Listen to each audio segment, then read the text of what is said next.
Planning your Saturday night can be a bit of a bitch. How about we make rock, not war? Load up Toxic Radio every Saturday night for the heavy metal happy hour with the one and only Fishman. I don't know how to put this, but I'm kind of a big deal. There will be interviews, ticket giveaways, a little bit of banter with Toxic Mike, and of course great metal from the 80s all the way through today. Starts at 7 p.m., runs until Fish says it's over. Get out. Catch it only on Toxic Radio. Don't play it safe. Play it toxic. Does the real world seem unsatisfying? It's boring, but it's part of my life. Well, time to level up and reboot reality. Join Toxic Mike and Demonoid as they explore the ever-evolving world of virtual reality and everything it has to offer. Whether you're just starting out or you've been there from the beginning, Reboot Reality will introduce, educate, and guide you to the best in VR. Find it wherever you get podcasts at toxicradio.net or on the free Toxic Radio app. Reboot Reality. Log in and get immersed. All sports talk shows are the same, right? I am bothered by everything. You gotta go back to football school. You call on this guy, it's just immeasurable. Wrong. In a world filled with talking heads more interested in their own celebrity than actually knowing the sports world, it's hard to find the people who really care about sports first. Look no further. Wire to Wire has it all covered. These guys have the knowledge and the cred to back up their opinions. No hot takes to get attention, just straight up opinions. Know anyone else who correctly called the 2020 World Series and March Madness? How about 70% on the NFL and NCAA football last year? You don't. Bottom line, these guys know their shit. They aren't doing it for attention, they're doing it for passion. Wire to Wire, live every Wednesday, 8:30 Eastern, only on Toxic Radio and wherever you find podcasts.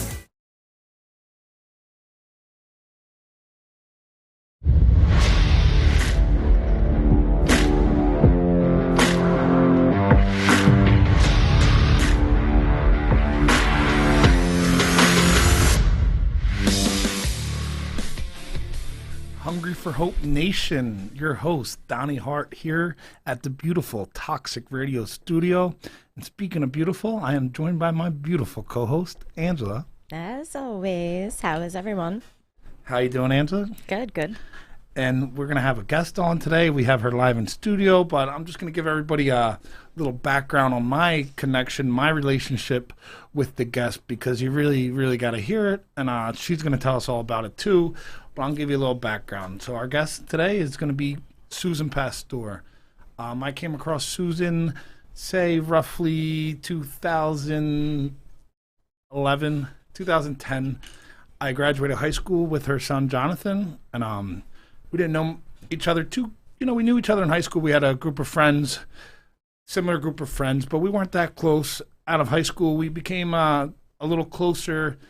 I think I met Susan once or twice. I probably helped her move something because I help people move everything. I'm the guy, if you need a TV moved, a couch moved, I should have my own company. Donnie will move it. So I might have did something like that, and I think I went over for like a family party or something like that, and I met her briefly, and then fast forward a couple of years, 2014, 2015, my life falls apart. My brother dies. I lose everything. I end up incarcerated. Most of the people in my life, they just moved on. I was in about as bad place as you can get. I lost my fiance. I lost my dream of professional wrestling. I lost my brother who had mysteriously died, and I couldn't come to terms with it. And I just wasn't happy, and it led me to, get charged with some crimes and, some heinous crimes. I went to jail. I'm in jail. I'm facing life in prison. Like, think of the worst, and that's where I'm at. And the last person you expect to hear from is the little tiny Italian lady you met, who was your friend that you knew a little in high school, mother. And, I'm like, what? People they're trying to, I wasn't in the spot where you could inspire me at that time. I don't think, unless Jesus himself came down, I don't think there's any, it was just, when you're in a spot, nothing you can say to somebody. They just, I was dealing with a lot, and I was just really broken. and I lost the happiness. Friends and family, people you know close, they're going to say, yeah, you messed up, whatever. They're going to inspire you and motivate you, but that's what you expect. The ones who know you the most, your loved ones, that's what you expect. Not all of them are going to do that. Some are crumbs, but they do that. So they're words, which is awesome, but it doesn't really lift you because that's what you expect to hear from them. So when I start receiving letters from this lady, I can't even really remember at the time. I'm in such a spot, and I'm like, I thought she had to be out of her mind. She started sending me letters, really, and I thought it was just maybe a gimmick, maybe, but she was really, these letters, she had reached out to me and just said it all. She knew God was telling her that I was going to inspire people, that I was meant for something big, and that she knew it. And, at the time, I didn't really want to hear it, and I'm getting letters, and then I get released from jail, shockingly, and I'm thinking that's the end of her. She don't have my address anymore. I'm not in jail. She can't find me. And then, my life, I get out of jail, but my life is still a mess. And I'm trying, I want to put it back together, but when you're just in that spot, you don't know. And then who starts reaching out to me on social media? I don't think I had social media. She found my old wrestling social media. Hey, Donnie, I don't know if you do social media anymore. That was the first message. I don't know where your life's really at right now, but I just want you to know I believe in you, and you're gonna bless people. She was telling people I'm locked up, and I'm locked up for some crimes I'm not proud of. She's telling people he's meant for big things. He's gonna do this amazing things. He's gonna pick up these pieces in his life and make a masterpiece. She's not just telling me, but she's telling people. And, coming from somebody who I looked at, I've been to their house, nice family, somebody who seemed to have it all, not just some regular person. I looked at them, and I didn't know all of her stories. She had shared some with me, but this was somebody I would respect in life. They looked like they weren't the kind of person who was going to be writing Reckless Donnie Hart in jail. But she did, and she refused to stop. And she was convinced, and I started to feel from her letters she was convinced, and I was like, I'm not going to be able to run from this. And it just started making sense. It was the first person who started. She didn't say this was an accident. A lot of friends say, oh, you messed up. This was a messed up step, or this and a half. This was tragic, or this and that. She basically was saying this was all meant to happen. The first, I'm like, what the hell is she talking about? My brother was supposed to die. I was supposed to get locked up. I was supposed to lose my fiance wrestling. She out of her mind. And then I always wanted to inspire people. I always wanted to do big things. And it started making sense. Maybe this was my vehicle to get there. Maybe I had to go through this. And I bought in. And my life changed for the better. And we have a lot more to tell the story, but I'm going to introduce Susan so she can share some with us. We got Susan Pastore here live in the studio. Hi. Nice to be here. Thank you, Donnie, for having me. How did I do, Susan? Yeah, you did amazing, Donnie. Did I touch on it? I tried to. You got it. You got it. You did it really good. And first of all, I have to say I love the way he's always there's this little Italian lady from Brooklyn. I'm like, okay, I guess that's me, right, Donnie? It's the best. We're the best. Us small Italians are the best. I got two little Italians on each side of me. You have to realize we don't quit. We're not like that. That's just not in our DNA, Donnie.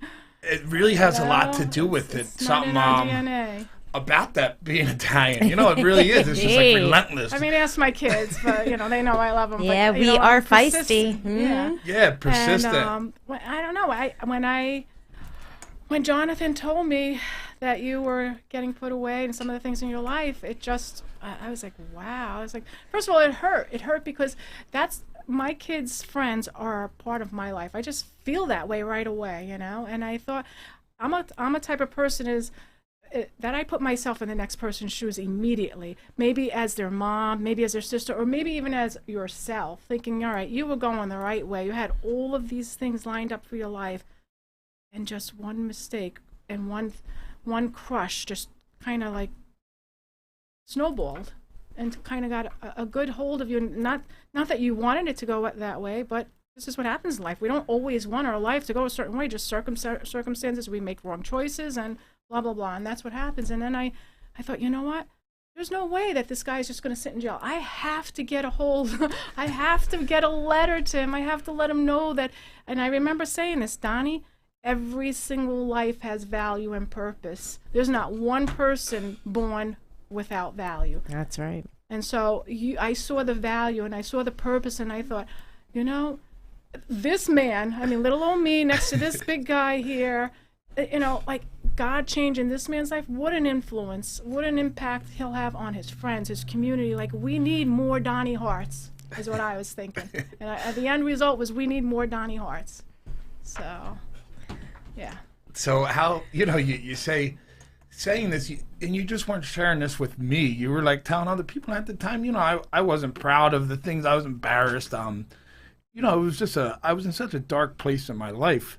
But it wasn't like, you know, when you root for somebody, you want to root for the people doing good things. You know, you go to a baseball game, who do you root for? You root for the guy hitting home runs, not the guy striking out, who's sitting on the bench, who, you know, sucks at baseball right at that time. But what made you, you know, you weren't rooting for that guy hitting home runs. You were rooting for the person, you know, down and out, who people might like, look, why are you doing this? You know, they might question you. I'll tell you why. Because there were times in my very own life that maybe I don't have to share certain things, but where I felt down and out, where I felt alone, or circumstances that maybe I thought, I'm not going to be able to pick up these pieces, and it hurts. And those things in life hurt. I feel that, you know, we're all human. I don't care if you're big or small. I don't care how tall or little. You know, you're going through something. I felt like I don't want him to feel that way. I want better. You know, I didn't know you well, but I knew that you were sitting in a dark place, and I said something, you know, that this dark place can't be where Donnie's life is going to be for the rest of his life. So I just knew without a doubt. I just said, I'm going to write these letters. I didn't know you were throwing them away at first, but I figured maybe a lot of guys in prison Well, gee, or girls. Donnie, You know. now you could have kept that info out. Whatever, but you know what? I figure that's probably what a lot of people do. I mean, you're down and out. You know, I'm on the other side, so you're thinking, well, she's living her life. I'm in here. You know, easy for her to say. But I just saw something deeper. It just sometimes when God or that higher power or something puts something in your heart, you don't stop. You go after it. And I saw that in you, and I said, no, this. I said to Jonathan, when his life changes, it's not just going to be a little walk down the right way and then back. No, I knew you were going to go all the way, and I know you're going to go more. It's amazing how you say, you know, you kind of really say you know how it feels to be, you know, whatever, you know, because I know you as a person. When I met you in your life, you know, you were living a nice house, you're living a good life from everything I saw. So, but I didn't know that whole journey you took to get there, and so you could relate to how it feels to have that hopeless, and that's basically how everything I do in life came from that feeling. I never, it's just something, you know, sometimes when I first got out, I kind of want to forget all that stuff I went through, but you can't forget that pit in your stomach, that horrible feeling sitting in that jail cell when you just lost everything, and it's embarrassment, shame, hopelessness. You just, I could never get that out of my mind, even when I moved on, and I was slowly starting to do things better in life. I got out, but I just could never move on from that feeling I felt when I was sitting there in that cell, that feeling when, you know, that's where I was when I first was receiving your letters, and I could just never get that out of my mind. I feel like that's the same thing. And having some of the memories could, you know, make you fall back, but for me, I was like, I just came to the conclusion. I was like, I can't go back and change. I don't have a time machine. I can't stop myself from having to go through that. I went through it already. I survived it by the skin of my teeth. But what I can do is help people who are in that same spot. And I feel like that's kind of what led you to reach out to me. Absolutely. You know, that's been my way of thinking throughout life. I've watched lives change. And some, you know, maybe some people didn't go through a whole lot. And then I've seen other people make 360. You know, I've seen them like just, you wouldn't believe it was the same person. And part of that is choice. We all have to make that choice. Each one of us. I had to make that choice. Probably each one of us sitting here. You have to say, look, I'm gonna go back in the past and let it beat me up again. I'm gonna be a victim of my past. Now I could blame this one or that one and continue to live down that road. And people will say, well, what do you expect of that? They're living in the past. Of course they're gonna turn out that way. Or we say, part of my story. Yep. This is part of every chapter is part of my story and what I go through. Who's better to listen to somebody than you if you haven't been through it? People they're eager to listen to somebody that has gone down that road and that came out on the other side victorious. Absolutely. And I think the more I heard your story, the more I got to meet you, the more I realized, we might have seemed different, but you had gone through similar things and you could relate. And that's, I always say, me and Angela mentioned this, we always mention on the show, people can relate to other people who went through that war. It's like soldiers when they come back. Mm-hmm. Soldiers, who do they relate to? Other soldiers, because they have that like bond. And, I might not be a soldier, but went through life that, might have felt like war at some times. And people can relate. I'm sure me and Angela, we're talking about how you're in some of these groups with the cancer, right, Angela? Yeah. And Susan, I mean, Donnie and I talk all the time, and it's not just, my cancer diagnosis. I truly believe there's a reason for everything. And, would you say the same thing?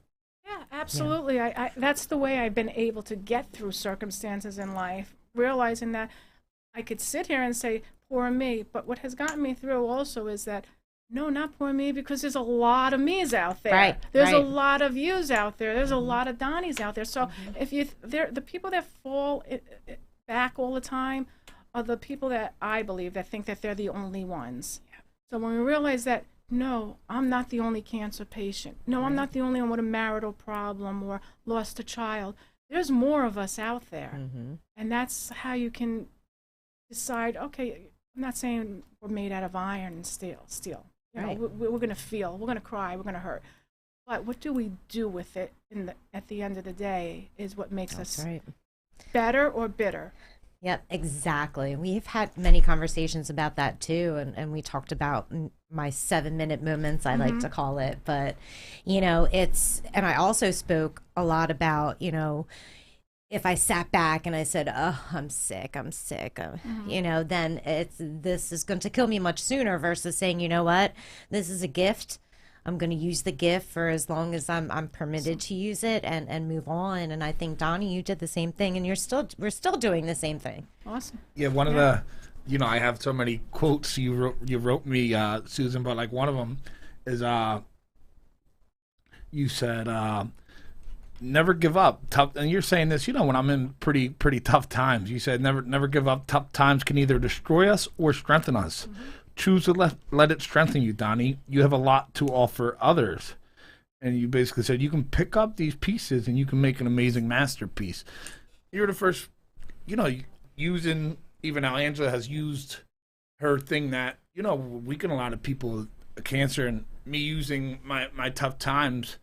I'm kind of using what brought me to my lowest to flip the script and help me bring me to my highest. And you were one of the first person to really brought that up, and you just kept on telling me there's going to be a light at the end of the tunnel. There's going to be a light. You're gonna use your life to inspire others, and that's just so crazy. Here we are. Here we are. And I believe I believed it with all my heart, and I still believe it with all my heart. And your story is so far. There's so much more to it. There's no question about it. Yeah, even you had, you invited me to your church where you say you would pray every week when I was locked up, and I remember even getting a chance to go in and meet some of the people, some of these other people I'm sure you've shared, my struggles with, and your prayers for me and your hopes for me, and getting to actually go there in person and seeing it. That was a pretty cool experience for myself, just being there where you prayed and where you got your inspiration, because I know your involvement in the church has really changed your life for the better, wouldn't you say? Absolutely. And so many times you say, you're the reason why, meaning me, or I'm I've been such an inspiration. When you're on my side and you're praying for somebody, you've become my inspiration, because and then I think, wow, there is a God. He is real, because he answered my prayer. And if he does it for Donnie, I could just keep going with this. This is fun. Now who's next? Like, who can, nothing in myself. I want to put that all aside. I don't want any applause or anything like that. It's not in me. It's I feel that kind of calling, that when I see something in somebody, I don't want to ignore that. If that's something that God put within me, then again, I'm not a singer, I'm not a dancer. Maybe they'd say I could cook okay. Donnie likes my meatballs. They're amazing. But if I could do something that I do actually wake up in the mornings and I say, there's so much negativity out there today. The world is falling apart. These poor young people and kids, they don't know which way to turn. Everywhere they go, the world's ending. This is happening. Another COVID. And I mean, we're just swamped by it. And I think, wake up and say, what could I do? I can't change yesterday, but what could I do today to maybe be a little bit of an inspiration to somebody, because we all need it. And when I can do that for somebody, even if I don't do it intentionally, but I see a good outcome, it's healing for me. It does something for me on the inside. It makes me happy as well as what I'm doing for another person. Because I don't really think about it. I just want to do it. You just do. Yeah. Yes. I just want to do it. Yeah. No, yeah, I always say that to Angela, what she's doing, and even sometimes it might not even be for us. I feel like Angela's videos and how she's opened up about her cancer, and even last week we talked about some stuff that might be uncomfortable for people. And I'm sure it wasn't the easiest for Angela answering the questions and stuff, just because some people are uncomfortable, they don't know. And I think Angela's story and her doing what she's doing has such an effect on other people. Maybe not today, maybe not tomorrow, but in the future. I strongly believe that. Yeah, I mean, and like we talked, basically every podcast, when I go into chemo, I'm not thinking of myself. As strange as that may sound, I think, I have to, people are expecting a video from me. They're expecting something funny and something inspirational, and I got to bring it to them. So I don't think of, I'm going to go and get chemo and I'll be sick for days after. That's my thought. But I will share one thing, since we were on the topic about it, before Donnie reached out for me with the Hungry for Hope opportunity, I was really having a hard time. I struggled a lot with my identity, because the entire time before my diagnosis, my identity, I was a CrossFit athlete. When people ask me, I'm a CrossFit athlete and I'm a CrossFit coach. And I was really, really proud about that. Then that was taken away from me, and that was stripped away from me. And then, I was still working, but that was also restricted, and sooner or later I had to take a medical leave from work. Now that's stripped away from me, and I remember just not feeling okay, and I went to bed and I said, and I asked God, I said, give me something. I need something that's I can be proud of and say this is my identity. And the very next, I kid you not, the very next morning, Donnie had reached out to me for the Hungry for Hope. And then I started doing these videos and I started having a different viewpoint. And it sounds crazy, but it's real. And that's exactly how it happened in that sequence. I believe that 100%. Yeah. Yeah, I can relate. Just fall into place. I can relate so much to what Angela said. When I got out of jail, the first thing, when I started putting, people see, they watch, and then like a year goes by, I'm out of jail, they could tell the pieces are short. And then what questions start coming after that? Well, I did the pro wrestling. So I was known, I did football, wrestling. My whole life was some kind of traumatic sport or some kind of thing like that. So the questions start coming, going back into wrestling, Donnie the wrestler. Even when I got locked up, I always say the most publicity I ever got from wrestling was when I got locked up.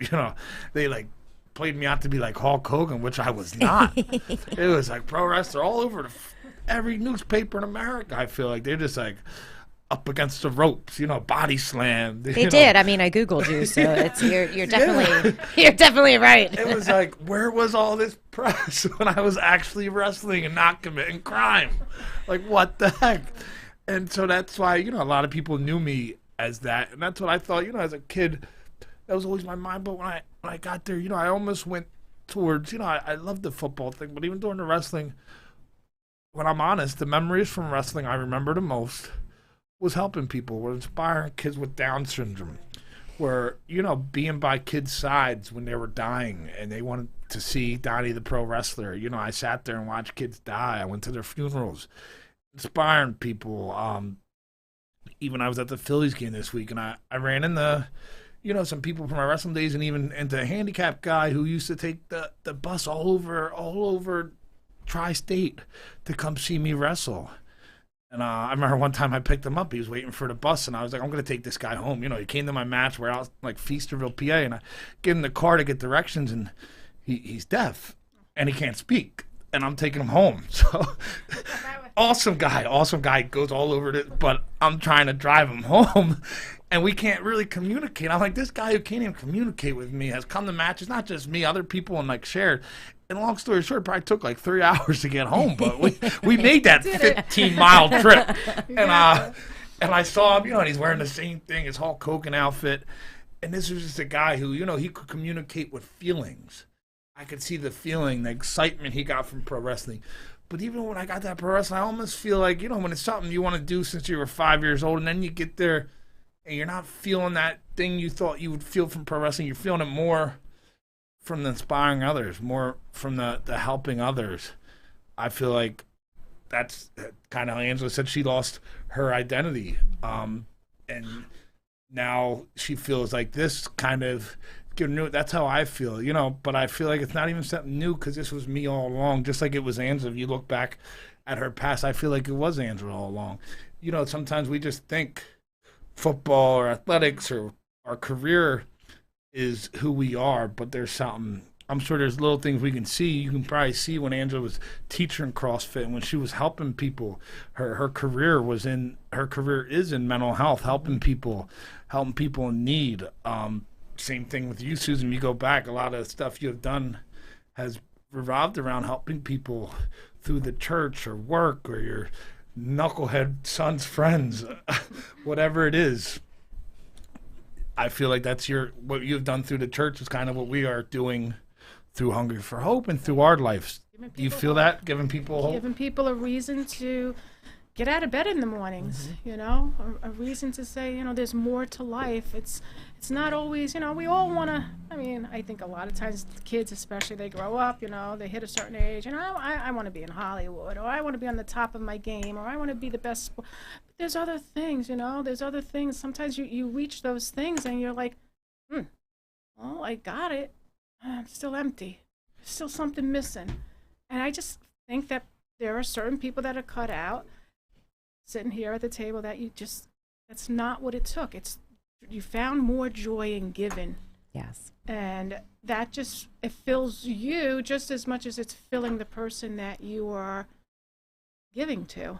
It is so true, that statement. It is better to give. I find more joy in giving. Like, if I get a thank you, that's nice. I don't mind getting a thank you, but that's all. It's not why you're doing it. I don't need more than a thank you. I'm just too shy to get more than a thank you. I don't feel like I should get a thank you for doing something nice. Like, why? I think that's just the way it is. You see something in someone, it's natural for maybe not all of us, but to want to help the next person. Or again, put yourself in that person's shoes. That's the way I always done, even as a kid. Yes. I always thought if I was that little girl that was sitting over there crying, or I didn't get what I was supposed to get from school or whatever it was, or got kicked off the team, I just could feel with that person. And so that would always drive me to want to help someone, Yeah, I even explained, I talked to Angela, my life, the more I do this, the more I've followed basically the seed you gave me that sprouted more, Susan.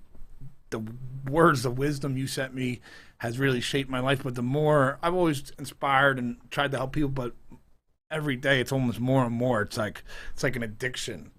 I share how when I go to the gym, I shared it last week, I think, like I used to never take any time off the gym, but between January and February, I would stay out of the gym. I would try to work out at home, even because I hated them people who came into the gym. They're out of shape. They've never been there. You could tell they were lost.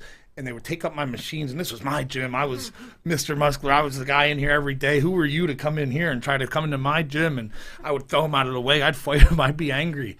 Like, get out of here. You're going to leave, because I knew they were going to leave after a month. I didn't want them. Everybody comes in that New Year's resolution. Right. And I was just like, get out of my way, And I was probably intimidating and a big dude. And, I'm sure I intimidated. And I did not help their goal, and I might have led to some of these people leaving the gym. And now I sit there and I see these people. I'm like, holy shit, these are people. They feel uncomfortable. They have guys like me, but they're still coming. Because why do you go to the gym? You want to better your life for whatever reason. You might have diabetes. You might, whatever. It helps with mental health. I'm sure Angela can attest to. She's on both fields. She's coached people, correct? Yes, yeah. But I do want to say for the listeners out there, you're not intimidating at all. So everyone pay attention to what I'm going to say right now. So here's your words of wisdom for the night. The bigger they are, the harder they fall. Hey. Okay? Hey. Yeah. Hey. But we'll keep that a secret. I'm a changed man. No, but I see these people now, and it's a complete 360 how I feel for them. I look at these people, and I see, some of them are people who are fighting through addiction or the loss of a brother, the loss of a sibling, whatever it is. You don't know what it is, but people go to that gym to try the better life. That's why the gym's always been the consistent in my life, and now I see it. And I get so proud. I go over, I don't try to be too obvious. I'm like, I see you, you're doing good.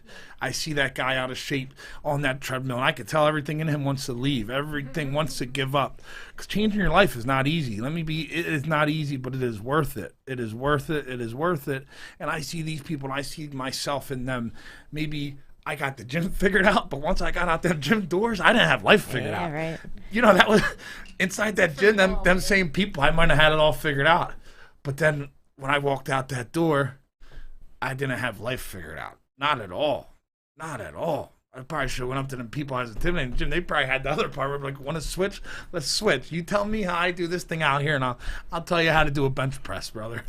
But now I see them people, and then I do get a little upset when that person I've been going to, I like to think I'm inspiring them and I'm making them stay longer. But then, you come March and I start looking around, even around now, April, I'm looking around. I don't see these people anymore that I used to see, and I'm like, man, they left. I'm like, man, maybe they'll come back, but maybe they left another gym. Maybe they go at a different time. I don't know, but it doesn't stop me from still inspiring them people or trying. But I just see anybody. I see people broken. That's basically what you said. You were always attracted to helping that person who was down and out. What really shaped your life to make you have that desire to help somebody like a Donnie Hart who's incarcerated, or anybody in need, Susan? What really shaped you, do you think? I guess maybe, well, I'm going to be honest. I grew up in a broken home. Nothing to belittle anyone. Both parents I respect highly and love very much. But when you do grow up in a broken home, and you do grow up in certain locations, New York itself, you see a lot of stuff maybe you shouldn't see, maybe within the family, maybe within the neighborhood and all, and and some things that I felt, I knew they were real, and I didn't always share them. A lot of times people in my family say, oh, you're just stuffing it down, and I'm like, no, I'm not, that's who I am. And maybe I did stuff down some hurts or some difficulties, and I don't know. I just thought, well, I knew how certain things felt. I knew how hurt felt. I knew how disappointment felt. I knew how sometimes I wanted to be something and there were obstacles why I couldn't get there, whether it was because we didn't have money or we didn't have the means to get where I wanted to be in life. And so, and then for a while I saw the other side. I saw people that were doing really well. And at least that's what I thought. We don't always know how well somebody's doing. They could look one way and act one way, but until you really know them, you don't really know their circumstances. But I just always saw, like, I don't want people to feel any kind of hurt that I felt, or go through maybe some of the circumstances of not having a mom or a dad. I'm not even going to say who or what, but just not having a person in your life that you thought should be there and would probably lead you and help you and support you. So those had a little bit of an impact on me, left me a little bit insecure, left me a little low self-esteem. I wouldn't let people know I had a low self-esteem because I was kind of a class clown. I was kind of the tomboy, the leader, hung with the boys because they were more fun. You didn't have to be, so sensitive and talk about any issues or problems. So you hung out with the boys because they were always the clowns, the tough ones. And so that's kind of how I led my life, and I guess maybe that's how I kind of sucked some stuff in and just like let it go down and said, it's not a big deal. Everything was not a big deal. And then at times you get older and you look back, you go, missed out a little bit. Maybe that was the way it should have been, and it wasn't. But anyway, I could be going in circles. But the point is, I knew what hurt felt like. I knew what disappointment felt like, and so it just bothered me to see that in other people. I wanted to see something better. I wanted to say, you know what? If I rose above it, then you can too. Yeah, I think both of us can relate. Me and Angela can relate so much. Like I feel like a lot of your life is trying to make sure nobody else has to feel that some of the pain, whatever your personal struggles or personal things, we all go through stuff in life. But that says so much about people. I always say, like, it's like basically somebody escapes from a burning building. They barely escape. You get out with your life, you barely, and then you stop, but you turn around and you go back in that burning building to get other people, to help other people. That's kind of what it's like. I feel like when you went through things you can understand. Maybe you weren't a pro wrestler who was in jail, but you went through losing a sibling. You lost your sister. So you knew the feelings that could cause. I'm sure you knew the pain that could cause and where that pain and them feelings could lead. And that can lead. People might be down different roads that you went down, but they went down that road because they went through something similar you went through. I feel like that's your whole life's calling now, is to help that broken pro wrestler. I'm sure Angela can attest to helping that broken pro wrestler. I help you every day. I listen to you. I help you every day, Donnie. That's a heck of a job listening to me. Listening is a big thing. See? It's very important. Yeah. I put up with Donnie. Very important. Some people don't listen. They don't care to listen, and so you have all this wisdom, Susan. You have all this. Thank you, Donnie. Wisdom. I always say, like, people go to college. Not to bash people who have these fancy degrees and all this stuff, but I feel like sometimes you gotta learn from experience. If I want to learn how to throw a football, I would like to learn from somebody who, Tom Brady. Not the high school coach who's coached a lot of, But you don't want me to teach you? You could teach me, I'm sure. Okay. Yeah. Sure, yeah. I got a great arm, I'm just saying. But I could be the goat. Yeah. Bah. I can be the goat. That's a sheep, sir. What does a goat make? What kind of noise is it? I don't know. They just chew paper. Susan, you're the one with all the wisdom, Susan. I grew up in New York. I didn't grow up out here. Brooklyn, proud. I'm just learning about goats. But I'm saying, like, this knowledge we know, you know more obviously now, and you learned a lot of it from stuff you went through. What's one thing you know now that you kind of wish you might have known when you were that maybe younger girl in Brooklyn, or at some point in your life that you know now? What do you wish you knew back then? What did I wish I knew back then? What noise a goat makes? No, maybe that I didn't have to be so critical on myself, because maybe I would have taken a couple of other avenues or paths, and maybe I wasted some years because I just felt like, I'm just Susan. I'm just a little Susan from Brooklyn. Like, what can I do? I didn't have that head start like some people did. But I will say, looking back now, that, again, some people may say, I'm jumping around, but I remember one person saying to me, aren't you mad at God for the way maybe your life turned out? And I thought, absolutely not. Like, I'm Susan. Like, that's who I am. That's my story. So why would I want to have somebody else's story? And to say the least, God has always been there for me more than family, friends, or any relationship. So, no, that would be the last one I would be mad at, because every time I was down, the one person that picked me up was God.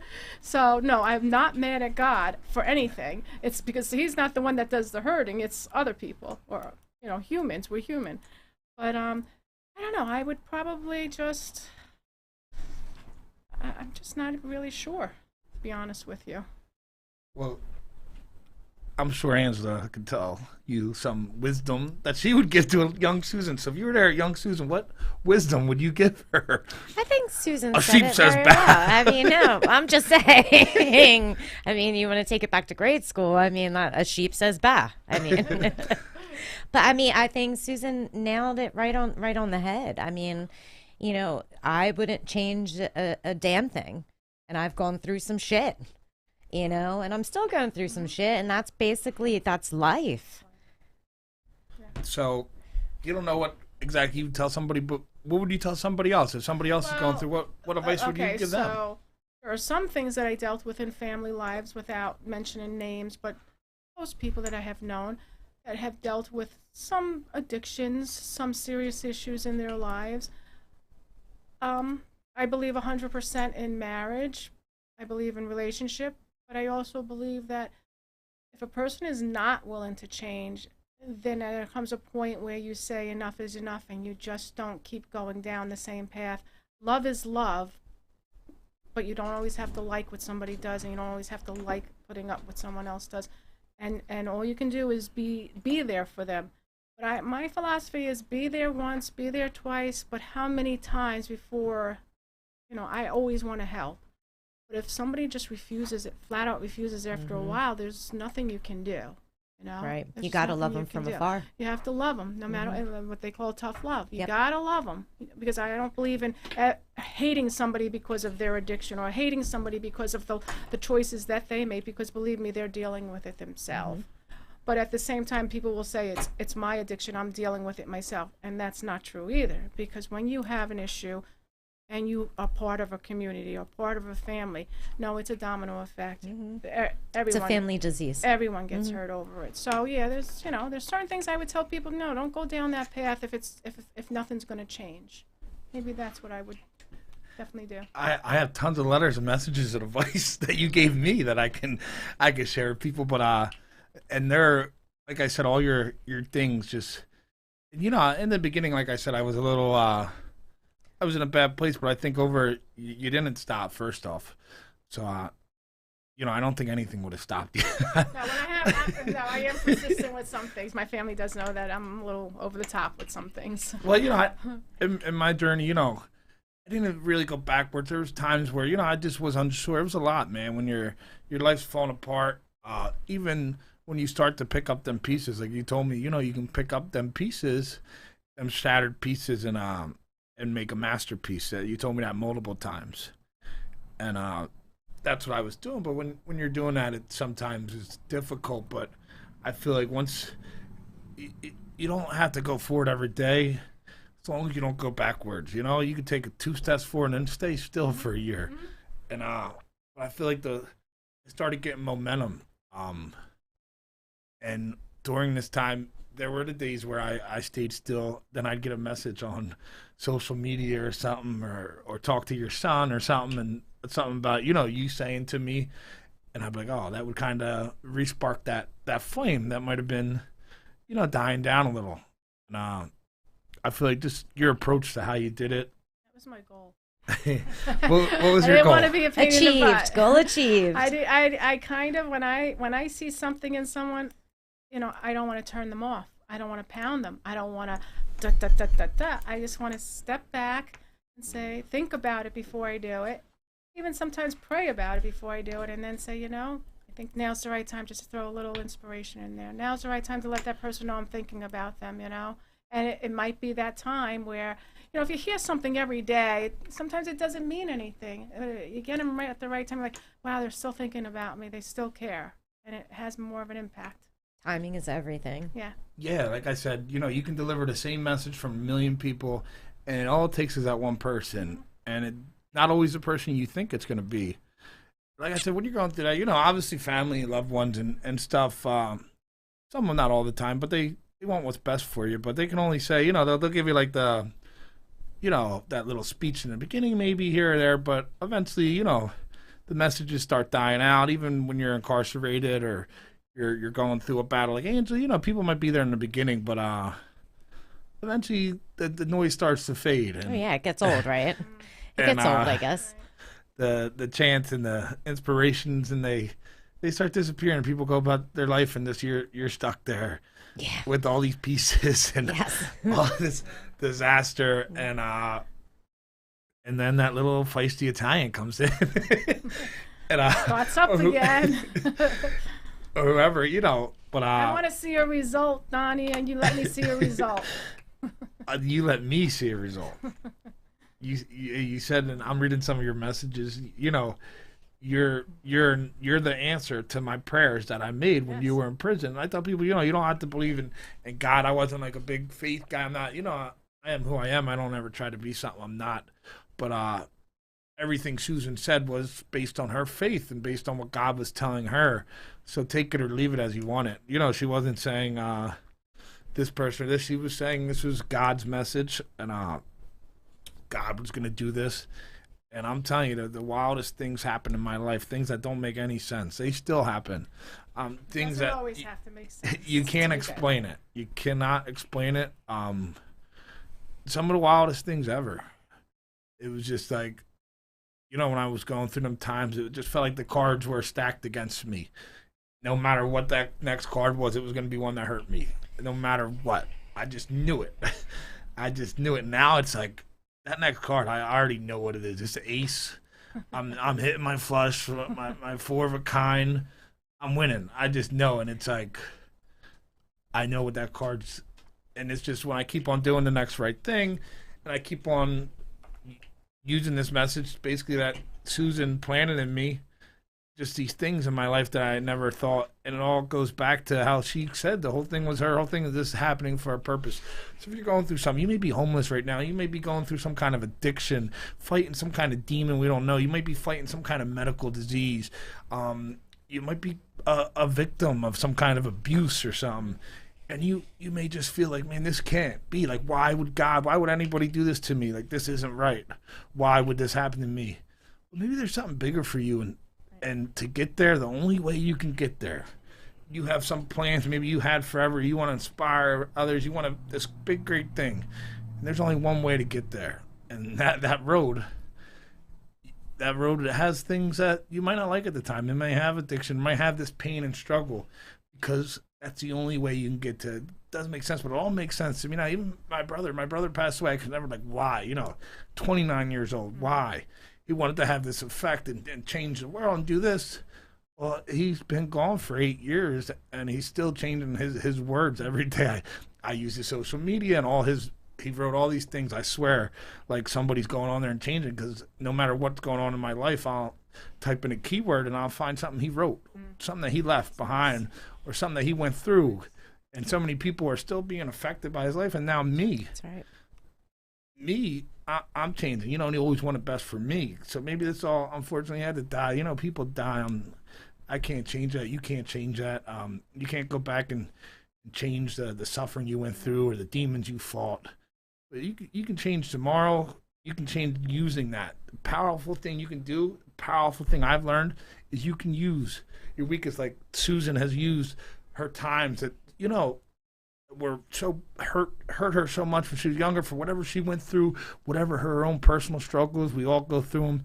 She has used that has probably brought her down sometimes and felt weakless and hopeless, and she has used that to rise her to this person who can change somebody's life, who can change my life.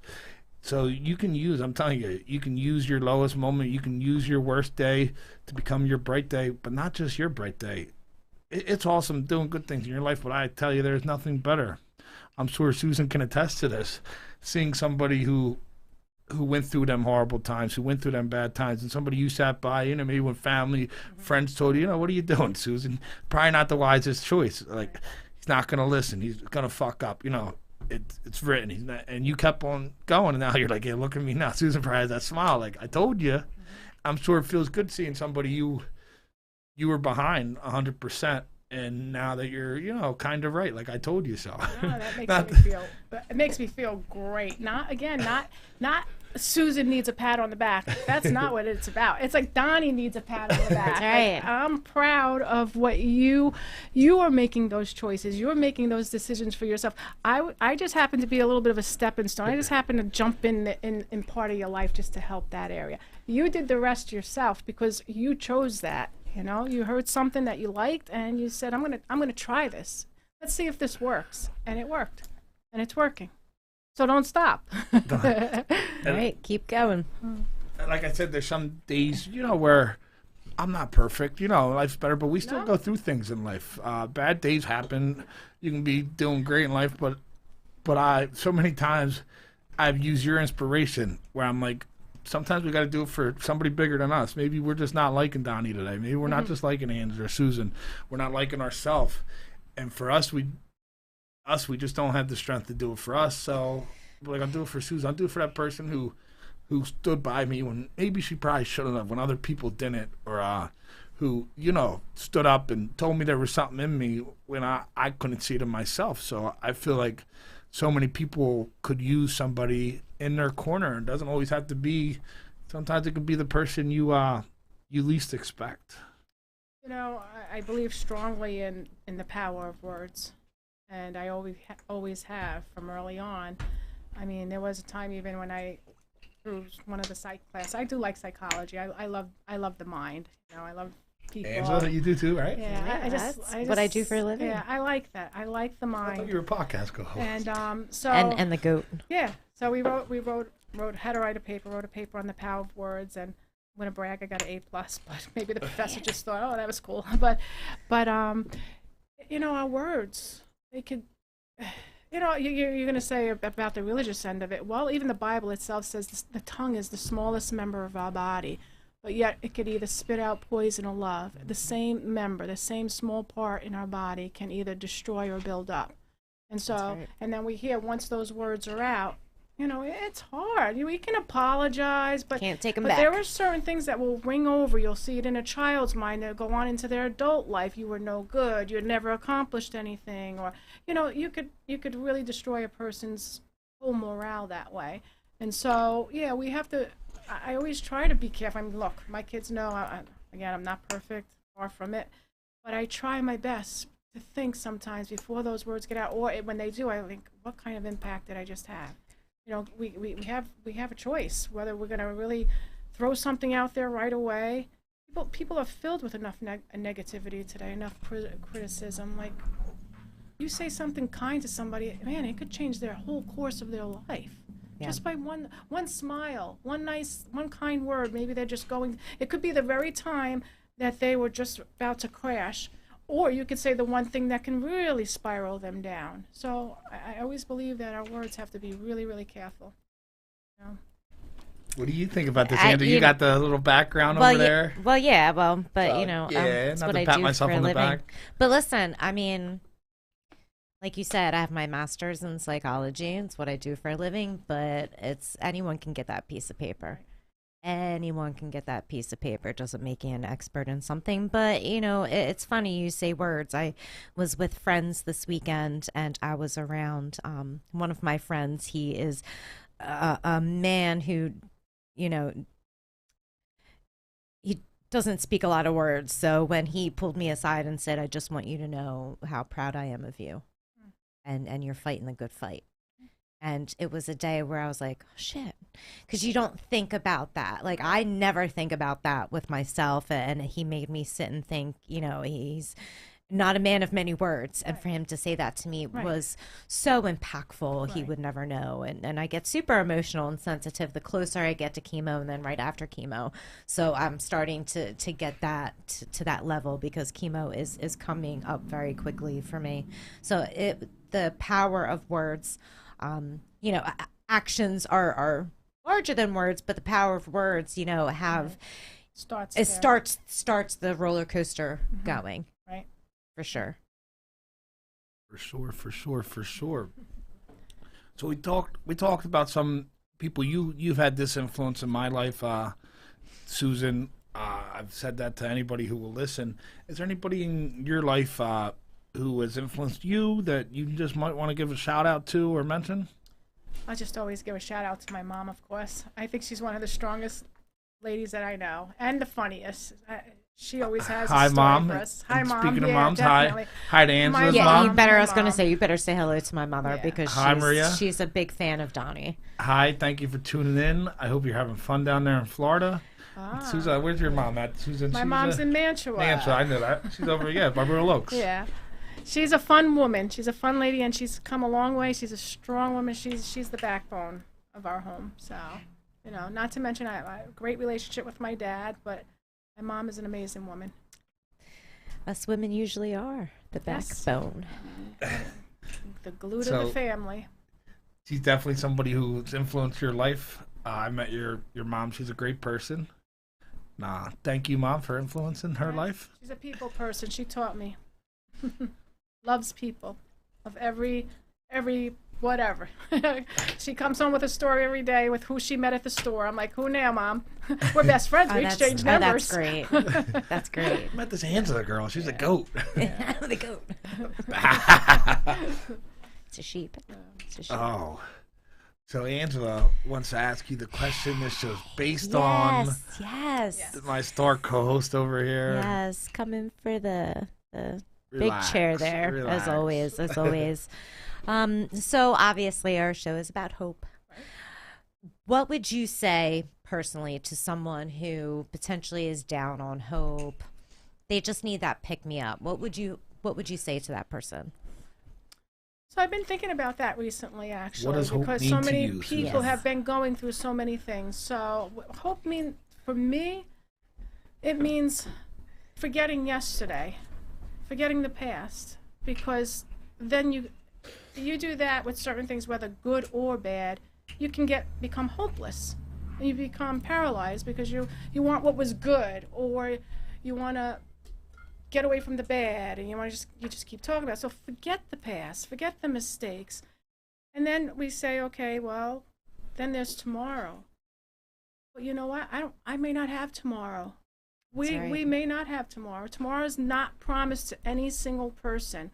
So we can make plans. We can say, I'm going to do this tomorrow. I'm going to do this next week, and we should make plans. But my hope for me is today, one day at a time. That's what hope means to me. Today, what can I do with my life that will make me better or make the next person better, or both? So that's hope. That's what gives me joy. That's what gives me the strength to, yes, go on to tomorrow. But I don't want to look back, whether good or bad, because you can't go back there. So hope means just one day at a time. One day at a Great. time. Yeah. One day at a time. And some people we were talking about, just want to give a shout out. They're watching. They say hi. Karen says hi, Aunt Sue. Karen, we just want to say hi to you. We were talking about you earlier. We're thinking about you. Hope everything's going good. We're always thinking about you. And thanks for tuning in, Karen. We got Amanda. Amanda says, make good choices. I think she's talking to That's you what and me. I always know. That was my line to That's all what of my you say, kids. yeah. Every Yeah. day they left the house. Make good choices. They know that. And we have Jennifer Tucker Kurz. She said words are spells. Ah, one of my best friends. That's why we call it spelling. Yeah. See?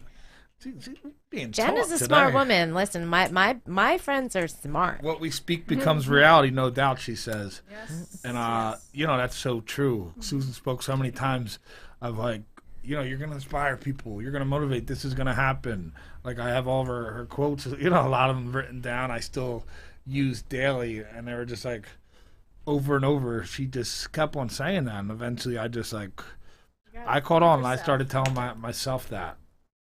And, but one big thing Susan has said, you said, as far as you're concerned, you wouldn't exchange any amount of money in the world for being the stepping stone of hope and love that has a positive in one's life, especially somebody who's going through something.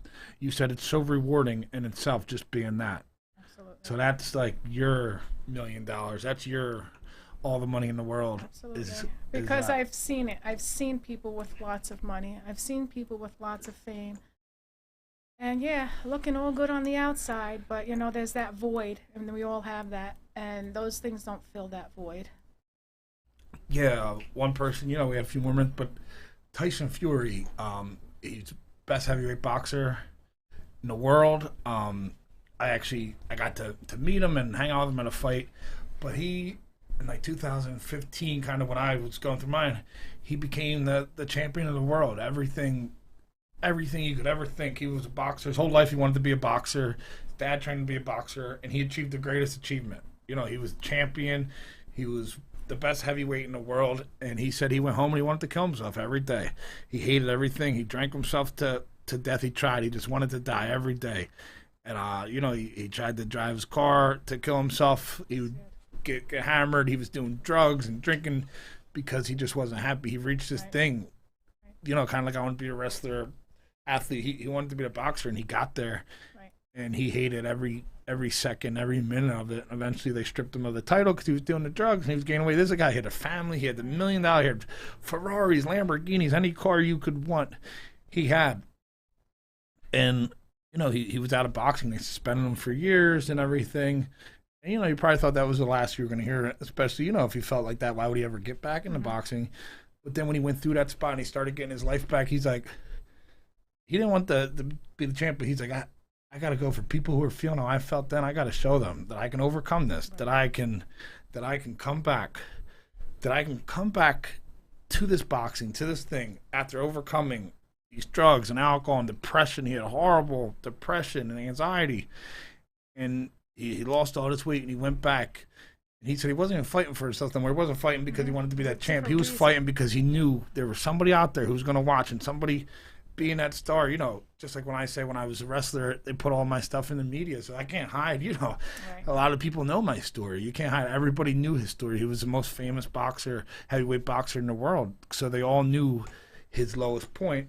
And now they see him. He's done even greater things since then. And that really kind of settled with me pretty big, I think.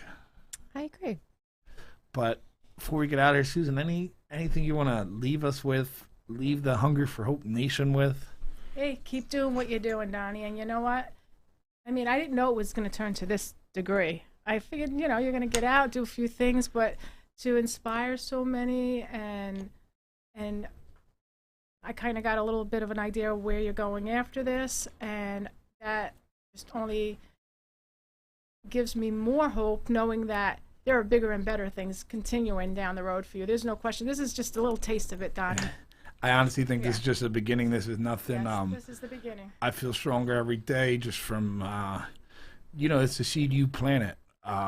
You know, Hungry for Hope is, you know, you could probably fight me in court for it if it became big and say it was yours because this is yours. Everything that came from this is yours. Well, I feel honored. We're giving hope to the hopeless. I was the hopeless and you were the hope. And now Angela's the hungry. Always hungry. Stay hungry. Stay hungry, folks. Angela, anything you want to? Yeah, so round 6 coming at you Tuesday the 19th. Make sure you tune in because, boy, do I have a video coming for you. This one is going to be fantastic. I'm not going to give any secrets away, but we are doing round 6, and you guys will see me. Awesome. Hungry for Hope Nation. We will see you. Thanks for tuning in. We're out of here. Yep. Ciao.